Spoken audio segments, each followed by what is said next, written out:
Welcome to Weir's Dojang and another Tuesday training tip.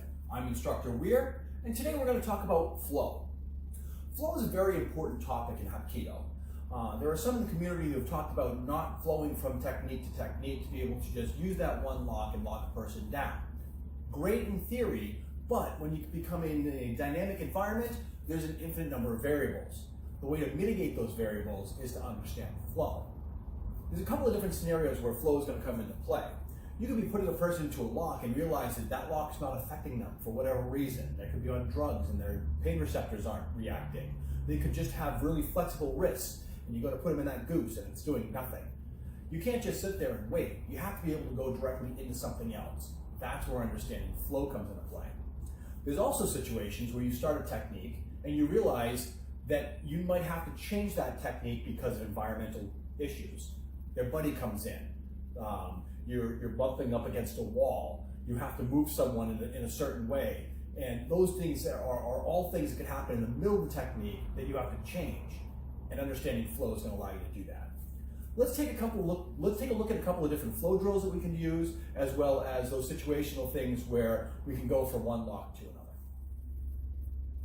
All right, let's take a look at a couple of different techniques here where we're going to deal with a couple of different environmental issues. First off, we're going to deal with an arm bar. Where we're going to have that, we're going to start coming into that arm bar and he's not really moving right. Okay, I don't quite have it. He's really strong. If I keep pushing and pushing and pushing, it's going to do me no good and he's going to ultimately be able to counter it. What do we know happens with an arm bar? We always have another technique that's right there waiting for us, which is bone stand.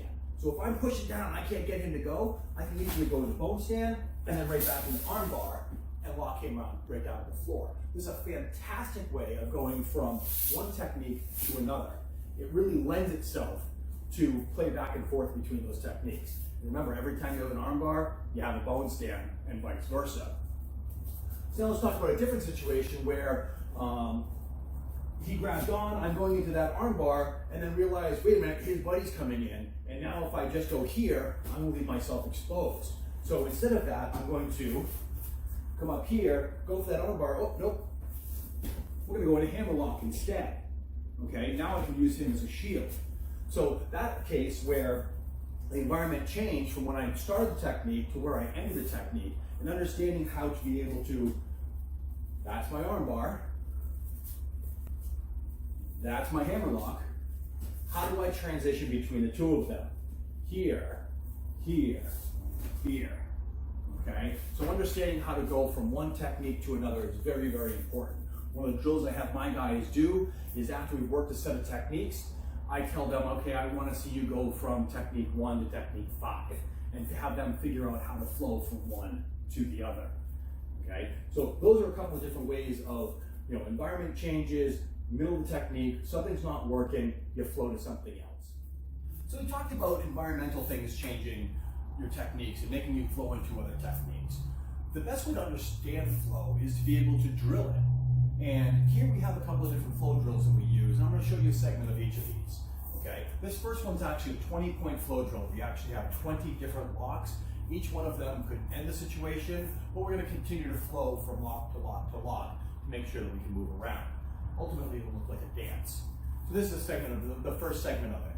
I'm going to start from the handshake. I'm going to lock into a thumb. Wrist out turn, elbow lock, lock, arm bar, into a reverse goose, pull around, wrist out turn.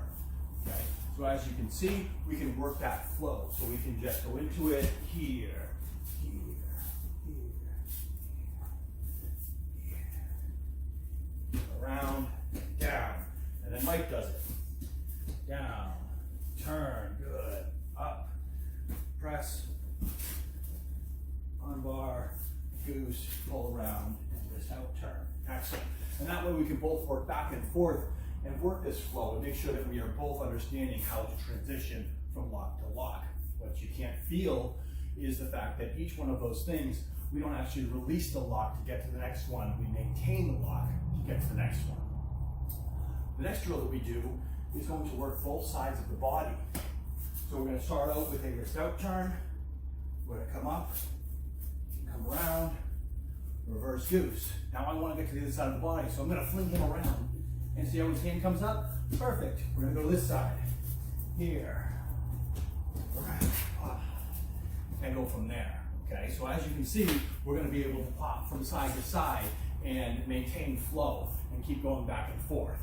I do it a few times, he does it a few times, and then we go from there. It's always important to be able to practice these flow drills and have both people be able to flow from technique to technique. So the last drill or technique we're going to talk about is being able to take a person where we've already locked them onto the ground. We've already have them at a point of submission, but maybe we have to escort them out. Okay, maybe there's a situation where we need to get them out of the room and we don't want to actually just release them because they're still posing a threat. So a perfect example of this is, the punch comes in, you go into that arm bar, you turn it around, we go into that big floor, lock him up nice and tight. Now, we're going to roll him towards his belly, and we're going to come around to the other side. Note, I didn't lose the lock. Now, I'm going to reverse goose, pick him up, and escort him out of the room. Okay? That being able to go from lock to lock to lock, make him submit, and then pick him up and escort him out can be very, very handy, can be very, very useful. The same type of situation can happen where you're dealing with a person that's being cuffed. You get them to the point of being on the ground and then being able to manipulate them to get them up and then escort them out. These are all different techniques we can use. There's a whole bunch of them, but this is just a little sample. All right, so we saw some flow drills. We saw some situational areas where we had to flow from technique to technique.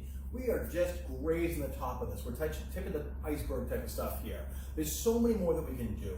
If you'd like to see some more, if you'd like to have some drills for your school, please feel free to reach out to me. I can throw them together in a video and or a text and send them along to you for your students to practice as well. Remember, train hard, be good to each other, and Hapkido.